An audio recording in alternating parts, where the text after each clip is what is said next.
ritrovati all'ultima edizione del giorno del TG Flash di New Sicilia, che apriamo con una tragedia avvenuta nel Palermitano. Non ce l'ha fatta il ragazzino di 14 anni coinvolto in un incidente avvenuto lo scorso 11 dicembre nella strada statale 113 tra Bagheria e Ficarazzi. Il giovane alla guida di un motorino elettrico ha avuto la peggio nell'impatto avvenuto con un'auto. Sono state 2 settimane di agonia, ma alla fine Benedetto Pensati è morto nell'ospedale in cui era ricoverato in gravi condizioni.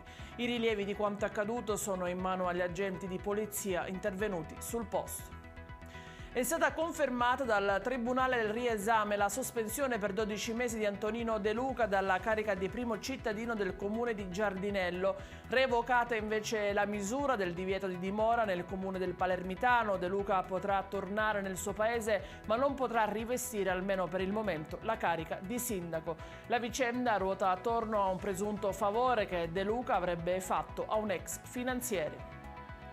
Il Comitato Vulcania e l'Associazione Merito e Riconoscimento per la tutela dei diritti nella scuola sono stati chiamati dagli assistenti all'autonomia e alla comunicazione ASACOM per far fronte a un problema che continua a persistere da troppo tempo, e cioè la mancata erogazione di alcune mensilità di stipendio per i lavoratori catanesi.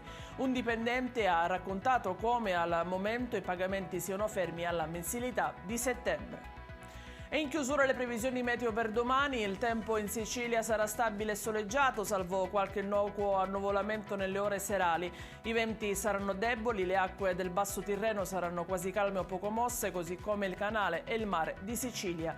Le province siciliane più calde saranno Trapani e Siracusa, con massime rispettivamente di 19 e 20 gradi. La più fredda si conferma Enna, con una minima di 5 gradi. È tutto per questa edizione. Il TG Flash ritorna domani mattina con la prima edizione alle ore 10. Buona serata.